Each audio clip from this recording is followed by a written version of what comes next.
ارشاد فرمایا کہ اے ایمان والو، اللہ کی حضور سارے توبہ کرو۔ توبہ کرنے کا حکم اس آیت میں سب کو دیا گیا ہے۔ توب الی اللہ جمیعا، اے ایمان والو سب کے سب اللہ کی حضور توبہ کرو۔ علامہ اسماعیل حقی نے یہاں بڑی خوبصورت بات لکھی۔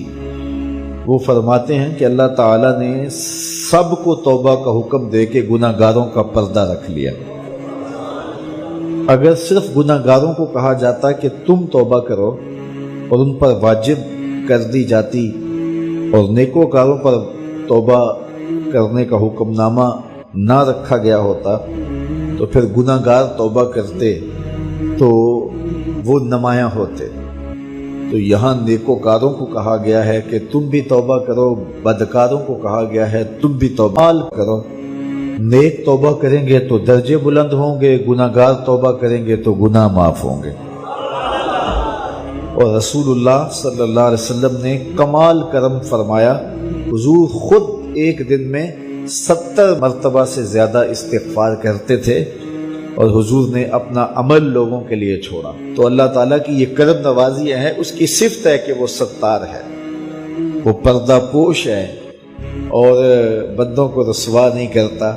تو اس طرح اجتماعی طور پہ توبہ کرنے کا اس نے ہمیں حکم دیا۔ توبہ ما قبل کے سارے گناہوں کو مٹا دیتی ہے۔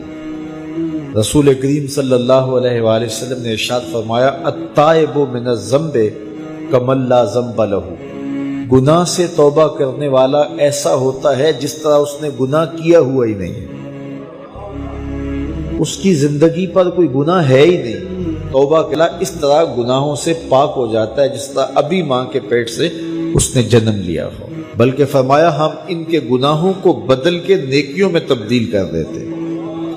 تو جب گناہ بدل کے نیکیوں میں تبدیل ہوئے تو جتنا بڑا گناہ گار تھا اتنا بڑا نیکوکار ہو گیا، کیونکہ سارے کے سارے گناہ تبدیل ہو کے نیکیوں میں آ گئے۔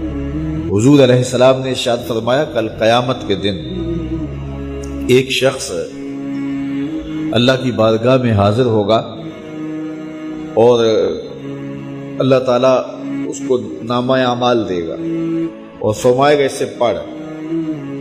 تو وہ جب اپنے نامہ اعمال کو پڑھنے لگے گا تو جو بڑے بڑے گناہ ہوں گے تو اللہ سے شرم اور حیا کی وجہ سے وہ نہیں پڑھ پائے گا، تو چھوٹے چھوٹے گناہ پڑھتا جائے گا تو بڑے بڑے گناہوں کو نظر انداز کرتا جائے گا، چھوڑتا جائے گا۔ تو جب وہ سارے گناہ پڑھ لے گا تو اللہ تعالیٰ ارشاد فرمائے گا، بندے یہ جو تو نے جتنے گناہ پڑھے ہیں نا، میں نے سب کو بدل کے نیکیوں میں تبدیل کر دیا۔ تو وہ جھٹ بولے گا، اے میرے رب ابھی تو بڑے بڑے گناہ رہتے ہیں، وہ تو میں نے ابھی پڑھے ہی نہیں ہیں۔ فَضَحِكَ النَّبِيُّ حَتَّى بَدَتْ أَنْيَابُهُ، حضور اتنا مسکرائے کہ حضور کی داڑھیں نظر آنے لگی۔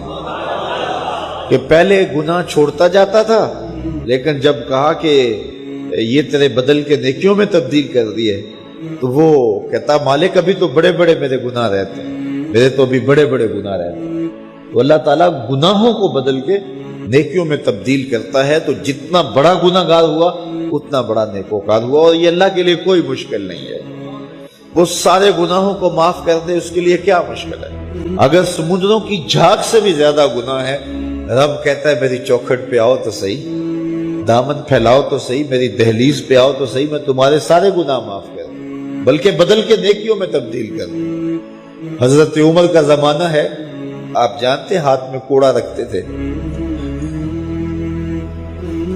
تو آپ جا رہے تھے، ایک شرابی تھا، ہاتھ میں اس نے بوتل شراب کی پکڑی تھی، گلی کا موڑ کاٹا اس نے تو آگے حضرت عمر نظر آئے۔ حضرت عمر تو موقع پہ سزا دیتے تھے، ہاتھ میں درہ پکڑا ہے تو اس نے دل ہی دل میں کہا مالک عمر کے قہر سے بچا لے، پکی توبہ کرتا ہوں آج کے بعد شراب نہیں پیوں گا، اور جلدی سے وہ شراب کی بوتل بغل میں دبا لی۔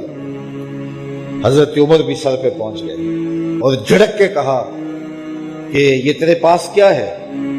تو ڈرتے ہوئے کہا حضرت سرکہ ہے. تو عمر تھے، کہا نکال. تو جب نکالا تو واقعی سرکہ ہو گیا تھا. جو رب شراب کو سرکے میں بدلنے پہ قادر ہے، وہ رب گناہوں کو نیکیوں میں بدلنے پہ بھی قادر ہے.